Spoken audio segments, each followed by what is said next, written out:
Hello everyone, my name is Shivam Das. Welcome to W3 grads. आज हम एक टॉपिक देखने वाला है basically, that is MongoDB, है ना। तो आप लोगों ने वैसे बेसिकली मोंगो डीबी का नाम तो सुना ही होगा। बड़ा फेमस है ये चीज़। बहुत लोग इसे मजाक मजाक में मैंगो डीबी भी बोलते हैं, ऐसा नहीं है। राइट, अब मैंगो इसलिए भी कह सकते हैं उसके, मतलब कि फेवरेट हो इसलिए हो सकता है ना उनका। ठीक है, तो देखो मोंगो डीबी क्या है। पहली बात देखो, इस डीबी को समझो। डीबी मतलब होता है डेटाबेस। सिंपल चीज, जिस भी चीज के पीछे डीबी लगा हुआ है, most of the things it's going to be a database. MongoDB, MariaDB, right. इस तरीके के, जैसे डीबी पीछे लिखा हुआ था तो डेटाबेस नाम होता है ना। ठीक है, अब बात करते हैं कि मोंगो डीबी है क्या। आप लोग पहले इसका नाम तो सुने ही होंगे मोस्टली। तो मोंगो डीबी एक डेटाबेस है। अब डेटाबेस, डेटाबेस क्या होता है, ये क्या है, कौन सी बला है भाई डेटाबेस।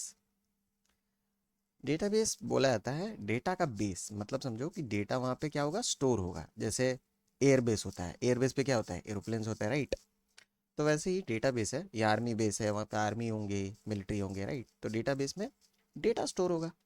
डेटा क्या है, हमें ऑल सबको पता है, इंफॉर्मेशन। इंफॉर्मेशन, अब वो किसी भी तरीके से हो सकता है, 0 और 1 के फॉर्म में भी हो सकता है, कोई चिट्ठी भी हो सकती है, कुछ भी हो सकता है, राइट। अब डेटाबेस का ज़रूरत क्या है, मतलब इतने सारे डेटा को स्टोर करना ज़रूरत तो पड़ेगा। सिंपल सी बात है कि अगर मान लो कहीं पे डेटा का ज़रूरत है, तो कोई एक जगह तो चाहिए जहाँ पे आपको स्टोर करना पड़ेगा सारी चीज़ों को, राइट। तो आप बोलेगा भैया हमारे पास तो हार्ड डिस्क है। हार्ड डिस्क डेटा स्टोर करने के लिए, फिर डेटाबेस का क्या ज़रूरत है। देखो हार्ड डिस्क सही है, लेकिन बात यह है कि हार्ड डिस्क आपकी लोकली चीज़ों को स्टोर करता है, राइट। लोकली, बट समवॉट कि अगर मान लो पहले होता था कि भाई बहुत सारे सर्वर्स, जैसे टोरेंट वगैरह का अगर आप नाम सुने होगे, तो टोरेंट में होता था कि एक सर्वर से मल्टीपल सर्वर्स कनेक्टेड है, मतलब सारे सर्वर्स एक दूसरे से पीयर्स में कनेक्टेड है। किसी एक पे डेटा मिला तो उठा के इस पे ट्रांसफ़र कर दिया, फिर इस पे ट्रांसफ़र कर दिया, इस तरीके से इस पे डेटा होगा तो इस पे ट्रांसफ़र कर देंगे। टोरेंट पे ऐसा काम करता था, राइट। बात यह है कि जब आपको कोई एक जगह से, देखो अगर ऐसे ऐसे क्या दिक्कत है कि ऐसे किसी के पास डेटा होगा नहीं होगा, आपके पास उसका ये नहीं रहेगा, मतलब इन्फॉर्मेशन कि कहाँ पे है। तो बेटर ऑप्शन है कि हम लोग किसी एक जगह पे डेटा को स्टोर करे रखें, राइट। कोई एक जगह पे बड़ा सा कोई एक सा जगह बना ले, और जहाँ पे हमें पता है कि कोई भी डेटा हो यहाँ से तो मिलना ही है ना। अगर मान लो मैं आपको बोलूँ कि भैया ये इस नंबर का आधार कार्ड ढूंढो, तो आप तो ऐसा तो नहीं करोगे ना, पहले किसी दुकान पे जाओगे कि भैया इसका आधार कार्ड, ये आधार कार्ड किसका है बताओ। फिर दूसरे दुकान पे गए, फिर इससे भी पूछिए ये आधार कार्ड किसका है बताओ। तो ऐसे तो नहीं करोगे। इससे बेटर ऑप्शन है कि एक कोई जगह रहे जहाँ पे सारा कुछ स्टोर रहे। मैं कोई आधार कार्ड लेके गया और बता दिया कि भैया ये इस इंसान का आधार कार्ड है। मैं बस एग्जाम्पल बता रहा हूँ समझने के लिए, ठीक है। ऐसा होता तो नहीं है जनरली, लेकिन एग्जाम्पल बता रहा हूँ। अब बात करते हैं कि ठीक है, चलो हम अब हमको थोड़ा सा समझ आ रहा है कि डेटा को एक जगह रखने का क्या फ़ायदा होता है। कि भैया कहीं से भी कोई भी डेटा में, मतलब मेरे को पता करना है कि ये डेटा है कि नहीं है, तो मैं एक ही जगह पे जाऊंगा, वहाँ पे मेरे को वो डेटा उठा के निकाल के दे देगा, राइट। दूसरा चीज़, अब बस सिंपल क्या यही चीज़ डेटाबेस है। देखो डेटाबेस है तो डेटा स्टोर के लिए, लेकिन काम बहुत होता है, काम अनेक है उसके, ठीक है। मैं थोड़ा सा एक एग्जांपल लेके समझाने की कोशिश करता हूँ। इन केस मान लो आप गए हो, आपका कोई फैमिली फंक्शन है, राइट, या फैमिली फंक्शन है, या आप कहीं घूमने जा रहे हो बहुत बड़ा बढ़िया सा जगह, तो और वहाँ कुछ लोगों से मिलोगे, तो आप क्या सोच रहे हो, आप सोच रहे हो कि फर्स्ट इंप्रेशन भैया is the last impression. First impression is the last impression. So what you will do, you will start packing your clothes. तो आपने क्लोथ्स वगैरह पैकिंग करना शुरू कर दिया। अब ध्यान रखना ये आपका ब्रीफ केस है। अब ब्रीफ केस में आपने क्या किया, कपड़ा पहले तो ऐसे रखा, फटाफट ऐसे ऐसे समेटना शुरू कर दिया, ठीक है। छोटा सा ब्रीफ केस और बहुत सारे कपड़े हैं, तो आप क्या करोगे, अरेंज करने का कोशिश करोगे कि ताकि कम कम जगह में कपड़े समेटा जाए, राइट। अब बात करते हैं कि आपके पास एक ड्रेस है जो आपको कल पहनना है, और हमने क्या माना था कि first impression is the last impression. तो अगर ऐसा है तो आप क्या ट्राई करोगे, आप ट्राई करोगे कि वही जीन्स जिस पे आप बहुत खूब लगते हो, राइट, या वही शर्ट जिस पे आप बहुत अच्छे लगते हो, उसको ट्राई करोगे ऐसी जगह पे रखो कि कल अगर मेरे को नींद से उठा के भी किसी ने बोला कि रेडी हो जाओ, तो भैया मैं आंख बंद करके हाथ डालूंगा ब्रीफ केस पे और मेरा वही जीन्स बाहर आ जाएगा, है ना। यही तरीका होगा, राइट। तो आप समझो ये जो ब्रीफ केस है ये है आपका डेटाबेस, ओके। और ब्रीफकेस बोलो या जो भी कपड़ा रख रहे हो आप जिस पे, राइट। दूसरा, आपने जो ये तरीका लगाया ना, एक एल्गोरिदम, कि भैया आंख बंद करके कपड़ा डालोगे और निकल जाएगा, तो इस चीज़ को कौन हैंडल करता है? इस चीज़ को हैंडल करने वाला होता है डीबीएमएस, डेटाबेस मैनेजमेंट सिस्टम, जो मैनेज करता है इन सारी चीज़ों को कि अब भैया ऐसे क्वेरीज लिखो कि डेटा आपके स्टोर हो जाए, राइट? ठीक है। अब डेटाबेस के बारे में थोड़ा सा डिस्कस किए तो हमें पता चल गया कि क्या है डेटाबेस, क्या नहीं है, राइट? थोड़ा सा आइडिया हो गया अब तो। ठीक है, now we are good to go. अब चलते हैं मोंगो डीबी पे। मोंगो डीबी एसक्यूएल पे होता ही है डीबीएमएस, एसक्यूएल वगैरह पे, ये सारी चीज़ों पे, राइट? मोंगो डीबी में ऐसे डीबीएमएस नाम का कंसेप्ट यूज़ होता है, लेकिन ऐसा नाम से आप नहीं बोल सकते कि डीबीएमएस ही यूज़ होता है, राइट? पर्टिकुलरली देखो मोंगो डीबी क्या है? मोंगो डीबी है एक no SQL database, first thing, no SQL database. अब नो एसक्यूएल क्या है सर? एक तो एसक्यूएल बोल दिया आपने, है ना, स्ट्रक्चर्ड क्वेरी लैंग्वेज, और दूसरा नो एसक्यूएल, स्ट्रक्चर्ड नहीं है जिसका, है ना? देखो, ठीक है, तो बात करते हैं नो एसक्यूएल क्या है। देखो, नो एसक्यूएल क्या होता है, ये मत समझना कि इसका डेटाबेस का स्ट्रक्चर नहीं है। बात ये है कि डेटाबेस में जो डेटा स्टोर होता है, डेटा स्टोर, उसका स्ट्रक्चर नहीं होने से भी चलेगा। समझे? बहुत लोग कंफ्यूज हो जाते हैं कि नो एसक्यूएल में कोई स्ट्रक्चर ही नहीं है। ऐसा नहीं है, स्ट्रक्चर नहीं फॉलो करोगे तो काम नहीं चलेगा। जो डेटा स्टोर होगा उसका कोई स्ट्रक्चर नहीं होने से भी चलेगा। समझे? कि not structured query language, basically बोला जाता है कि जो डेटा हो वो अनस्ट्रक्चर्ड भी होने से चल जाएगा, वो सेव कर लेगा उसको, ठीक है? दूसरा चीज़ पे आता है, मोंगोडीबी है क्या? डॉक्यूमेंट ओरिएंटेड डेटाबेस, इसे बोला जाता है डॉक्यूमेंट ओरिएंटेड ओरिएंटेड डेटाबेस। ठीक है, मतलब जैसे आप एसक्यूएल पे क्या करते हो, एसक्यूएल पे क्या बनता है, जब भी आप डेटा स्टोर करते हो तो वो एक टेबल के फॉर्मेट में तैयार होता है। अगर आप ध्यान दोगे तो, मतलब अगर आपको पता है, तो एक टेबल के फॉर्मेट में जिसपे रो और कॉलम्स के हिसाब से चलता है, राइट? कॉलम्स। मोंगोडीबी बोलता है भैया इतने से चीज़ों से मेरे को कोई मतलब नहीं है, आप क्या करो, आप मेरे को बस जेसन टाइप का फॉर्मेट दे दो। जावास्क्रिप्ट में हमने पढ़ा था, बट इज जेसन, जेसन में की वैल्यू पेयर होता है, नेम और वैल्यू नेम का, राइट? तो नेम क्या है? नेम है आपका की, और वैल्यू क्या है? ये जो भी नाम का वैल्यू है वो हो जाएगा वैल्यू। तो की वैल्यू पेयर में आप मेरे को डेटा दे दो, मैं उठा के स्टोर कर दूंगा। सिंपल सी बात है। तो बोल रहा है डेटाबेस, पहला चीज हम लोग क्या देखे, मोंगोडीबी पहला तो नो एसक्यूएल है, और दूसरा डॉक्यूमेंट ओरिएंटेड डेटाबेस है, मतलब डॉक्यूमेंट को स्टोर करता है ये, ठीक है? मोंगोडीबी में स्कीमा फ्लेक्सिबल होता है ना। Coming to the point, schema क्या होता है? स्कीमा होता है सेट ऑफ रूल्स कि डेटा कैसे रहेंगे। स्कीमाज अगर आपको पता हो, schema, schemas are nothing, those are set of rules कि आप how you are going to store the data, right? तो स्कीमा हम लोग आगे देखेंगे, मोंगूज वगैरह जब ये सब पढ़ेंगे तो स्कीमा एक्चुअली में क्या होता है, कैसे काम करता है, ये सब चीज़ देखेंगे। अभी फिलहाल के लिए इतना ध्यान रखते हैं कि एक सेट ऑफ रूल है, किस तरीके से मेरा डेटा स्टोर रहेगा, मतलब कैसे डेटा रहेगा, राइट? ठीक है। दूसरा है हमारे पास स्केलेबिलिटी। मोंगोडीबी में स्केलेबिलिटी कैसे होता है? स्केलेबिलिटी मतलब बढ़ता कैसे है बेसिकली, राइट? स्केलेबिलिटी होता है horizontal, horizontal scalability. Horizontal scalability use करता है ये शार्डिंग का। बताते हैं शार्डिंग क्या है। देखो, मान लो इन केस आपका डेटा कोई एक जगह पे स्टोर है ना। अब पहले तो हम लोग सोच रहे थे कि मैं आपको बता रहा था डेटाबेस में एक जगह पे स्टोर रहता है डेटा। मान लो किसी एक जगह पे मेरे पास डेटा स्टोर है। इन केस ये जो डेटा जहाँ पे स्टोर है ये सर्वर होगा ऑब्वियसली, राइट? ये सर्वर कर गया क्रैश। अब भैया आप डेटा निकालोगे कैसे, राइट?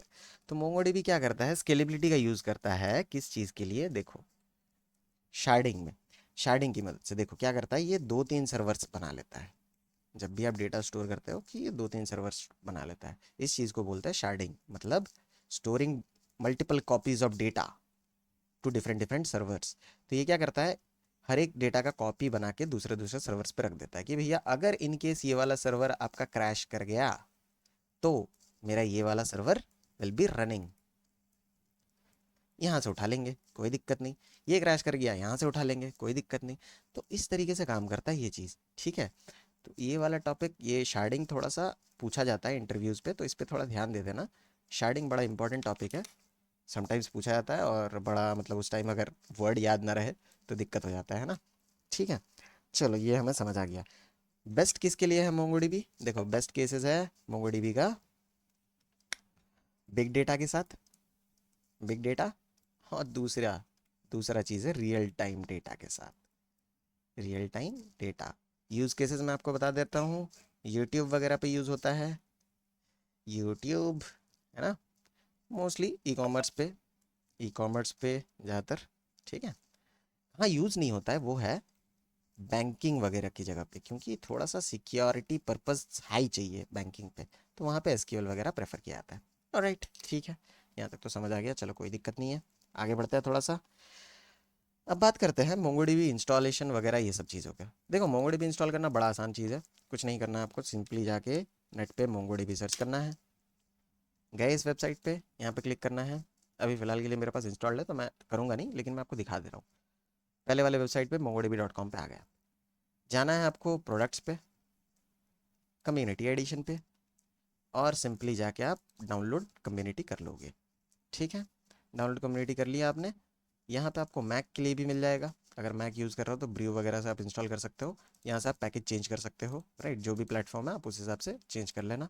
मेरे यहाँ फ़िलहाल के लिए यही है, इसी को डाउनलोड कर लेना है और इंस्टॉल कर लेना है फटाफट से। इंस्टॉल पे बस ध्यान रखने वाली ये चीज़ है कि एक बार आपसे ये पूछा जाएगा you want to install Compass और नॉट, तो आपको कंपास पे टिक कर देना है बस। ठीक है, बाकी थोड़ा टाइम लेगा, इंस्टॉल हो जाएगा ये। ठीक है, आगे चलते हैं, थोड़ा सा और डिस्कस करते हैं हम लोग मोंगोडीबी के बारे में।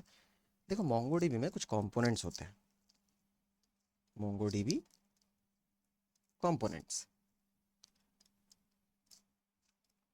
अब हम बात कर रहे थे कि भैया डीबीएमएस जो है, ये चीज़ तो मोंगोडीबी में बाय डिफ़ॉल्ट ऐसे काम नहीं करती है। कैसे काम करती है? मोंगोडीबी कंपोनेंट की मदद से। एक होता है मोंगो डी, जिसको आप बोलते हो, है ना, जो हम बात कर रहे थे कि वो एल्गोरिदम, जैसे आप कपड़ा स्टोर करोगे, कपड़ा निकालोगे, राइट, वो एल्गोरिदम को काम करवाने के लिए कौन यूज़ होता है यहाँ पे? मोंगोडी। मोंगोडी का फुल फॉर्म, मोंगोडी का फुल फॉर्म है डेमन, DAEMON, वो डीमन वाला, शैतान वाला डेमन नहीं, है ना, डेमन बेसिकली। तो मोंगोडीबी डेमन क्या करता है? मोंगोडीबी डेमन रिस्पॉन्सिबल होता है कोर प्रोसेसेस के लिए, कोर सर्वर के प्रोसेसेस के लिए, पहला चीज़ कोर सर्वर प्रोसेसेस। और दूसरा चीज़ ये होता है रिस्पॉन्सिबल हैंडलिंग करने के लिए रिक्वेस्टर्स को, हैंडलिंग रिक्वेस्ट,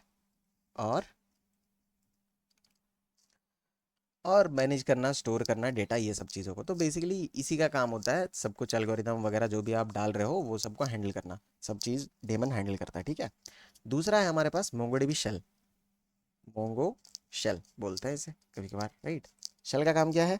एग्जीक्यूट करना, command line tool to interact with MongoDB server. एक कमांड लाइन टूल है बेसिकली शेल, जो इंटरेक्ट करता है, मतलब जिस पे आप कमांड्स लिखोगे और ये इंटरेक्ट करेगा किसके साथ? मोंगोडीबी के सर्वर के साथ, ठीक है।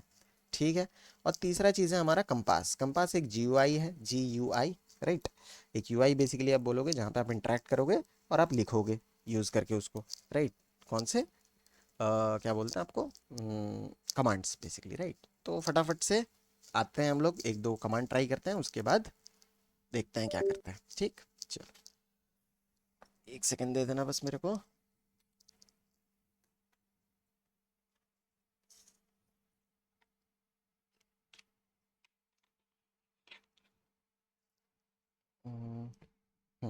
राइट, चलो आगे बढ़ते हैं फटाफट से। यूज़ कैसे करना है? सिंपली चलना है, इसको हटा देते हैं, इसका कोई ज़रूरत नहीं है अभी, इसको हटा देते हैं। मोंगोडीबी कंपास जैसे आप इंस्टॉल कर लोगे तो ऐसे मोंगोडीबी कंपास आपके पास आ जाएगा, राइट। जैसे ओपन होगा आप क्या करोगे? ऐड अ न्यू कनेक्शन, ठीक है, सेवन कनेक्ट कर दो ना, बस सिंपली सेवन कनेक्ट कर दिया आपने। और सिंपल यहाँ पे देखो, आपको दिख रहा होगा एक छोटा सा डॉट, ओपन मोंगोडीबी शेल, बस इसको ओपन कर लेना है, ठीक है।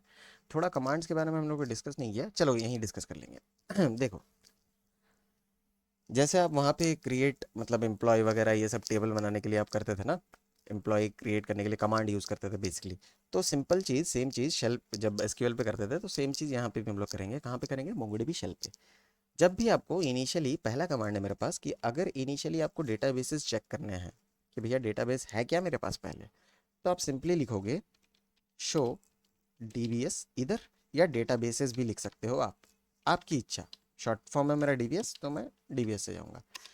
एंटर करते ही मेरे को क्या मिल रहा है? एक एडमिन मिल रहा है, एक कन्फिग मिल रहा है, एक लोकल मिल रहा है। देखो, अब मोंगोडीबी में हमने ये चीज़ बात नहीं करा कि एडमिन, लोकल और कन्फिग ये क्या है। देखो, बात यह है ना कि जब भी मोंगोडीबी आप बना, मतलब डेटाबेस में जब भी आप इंसर्ट करते हो ना कोई भी फाइल को, किसी भी फाइल को, तो हमेशा किसी भी फाइल को बोलो या फिर किसी भी डेटा को, तो हमेशा मोंगोडीबी करता क्या है, मोंगोडीबी एक उसका यूनिक सा आइडेंटिफायर निकाल के रख देता है जिसको आप बोलते हो इंडेक्स, राइट।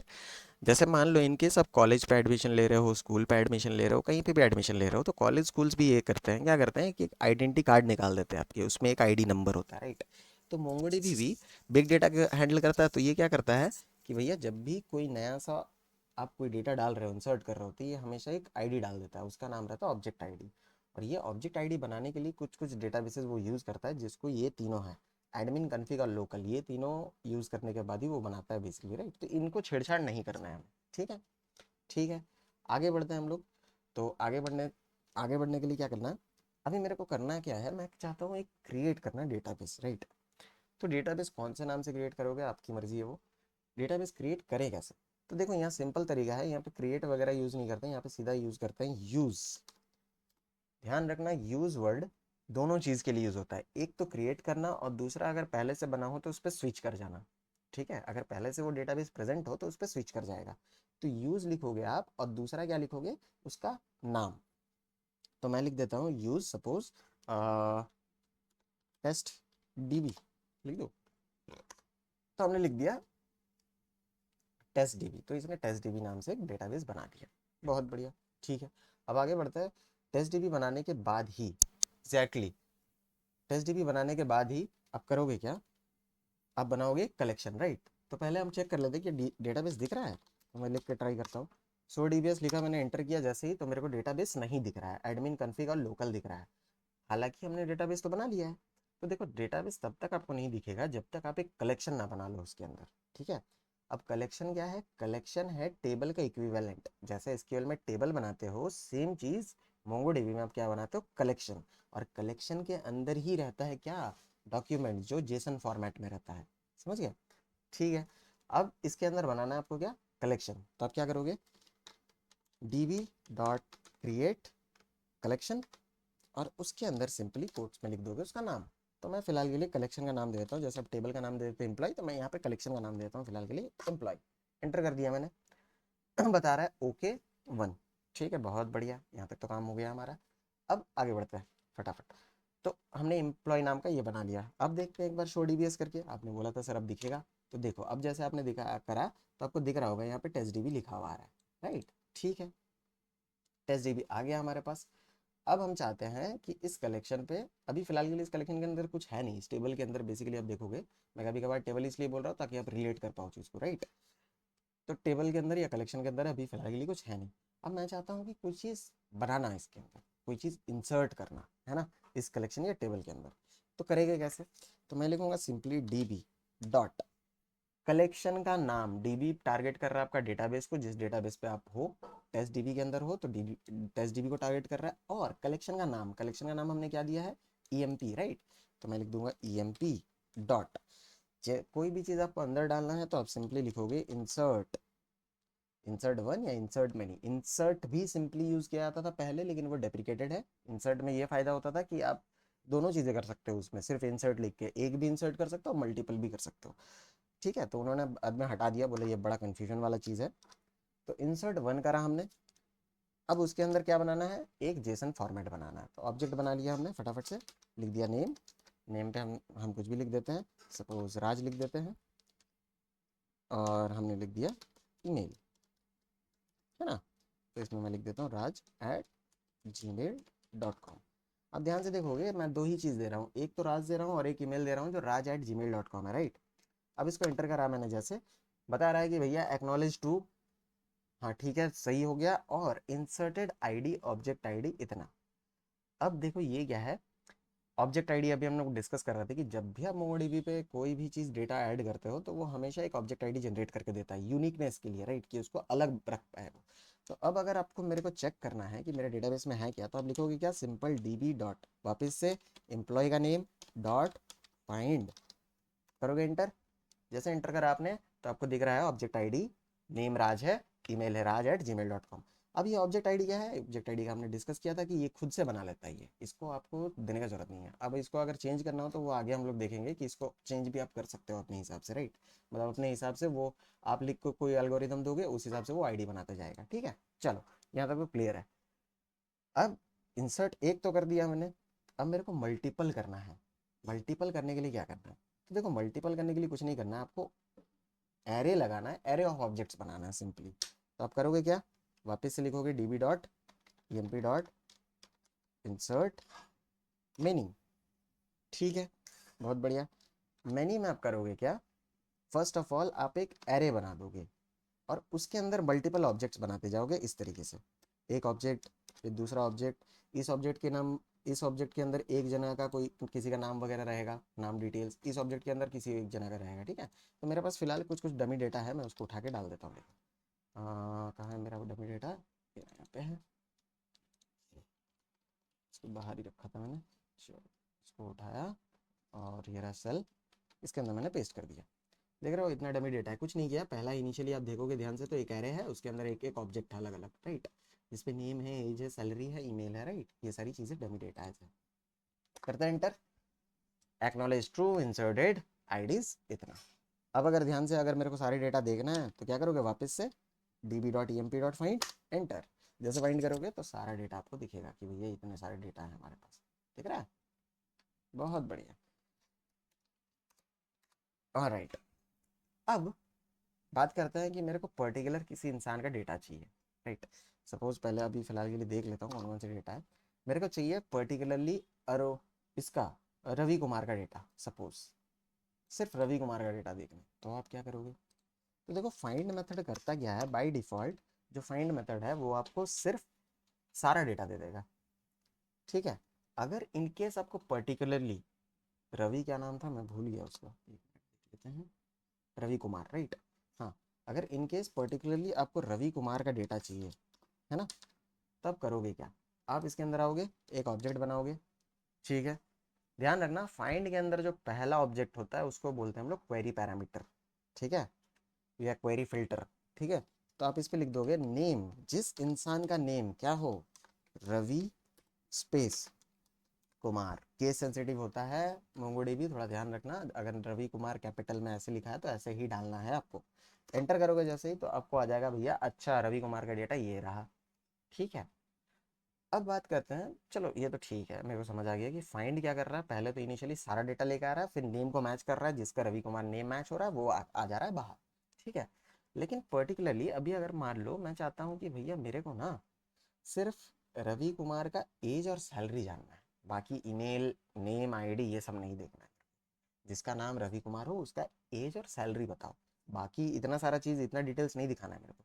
तो मैं करूँ क्या, तो इस चीज़ के लिए यूज़ होता है, देखो पहला चीज़ मैंने बताया था कि यहाँ से पहला जो ऑब्जेक्ट है ना फाइंड के अंदर, इस चीज़ को आप बोलते हो क्वेरी पैरामीटर या फिर आप क्वेरी फिल्टर बोलते हो, राइट। दूसरा एक और ऑब्जेक्ट बनता है इसके अंदर कॉमा देकर, उसको हम बोलते हैं प्रोजेक्शन। प्रोजेक्शन मतलब जैसे आप प्रोजेक्टर वगैरह देखे हो ना, कोई चीज़ को दिखाने के लिए यूज़ होता है। तो प्रोजेक्शन यूज़ होता है बेसिकली कौन सी चीज़ दिखाना है आपको। तो मैं बोल रहा हूँ भैया कि मेरे को एज दिखाना है, एज दिखाना है तो एज के बाद आप लगा दो 1। दूसरा मेरे को सैलरी दिखाना है, ध्यान रखना रवि कुमार का एज कितना 35 और 81,000 के आसपास सैलरी है इसका, राइट, और सैलरी दिखाना है मेरे को। तो आपने दोनों पे 1 डाल दिया, एंटर करोगे तो अब देखो एज भी आ गया, सैलरी भी आ गया, लेकिन ये ऑब्जेक्ट आईडी भी आ रहा है। अरे ये ऑब्जेक्ट आईडी नहीं चाहिए मेरे को, इसको भी हटाना है। तो करे क्या, सिंपल चीज़ है, जिसको दिखाना है उस पर आप 1 लिख रहे हो, जिसको नहीं दिखाना होगा उस पर क्या लिख दोगे, सिंपल -1, है ना, लिख देता है -1। क्या नहीं दिखाना है, अंडरस्कोर आईडी, राइट, हम लिख देते हैं अंडरस्कोर आईडी -1। ओके, कुछ गड़बड़ी है, एक मिनट, -1 अंडरस्कोर आईडी, जीरो तो नहीं होगा, जीरो होगा, sorry, I am really sorry, I hope, हाँ जीरो होगा बेसिकली, -1 नहीं, सॉरी जीरो होगा, राइट, ठीक है। तो आपको समझ आ गया होगा कि कैसे चल रही है ये चीज़, राइट, ठीक है। तो यहाँ तक तो शायद मोस्टली सबको क्लियर हो गया होगा क्या चल रहा है क्या नहीं चल रहा है। बाकी आगे मैं थोड़ा सा क्रड डिस्कस करेंगे आगे वाली वीडियोस पे। बस आपका काम है कि आप सिंपली आपको ये बनाओगे और एक ये सारी जो भी एल्गोरिथम जो भी क्या बोलते हैं कमांड लाइन कमांड्स वगैरह हम लोग यूज़ किए हैं, ये सारी एक बार ट्राई कर लोगे आप। नेक्स्ट वीडियो पे हम देखेंगे बेसिकली क्या करना है, मतलब आगे क्या करना है ना, कि कैसे क्रड काम करती है, कैसे मैं एक एक डेटा निकालूँ, कैसे मैं हाईएस्ट सैलरी वाला निकालूँ या सेकंड हाईएस्ट वाला निकालूँ या थर्ड हाईएस्ट वाला निकालूँ, है ना। ये सारी चीज़ें आगे डिस्कस करेंगे फटाफट से। Okay, thank you guys.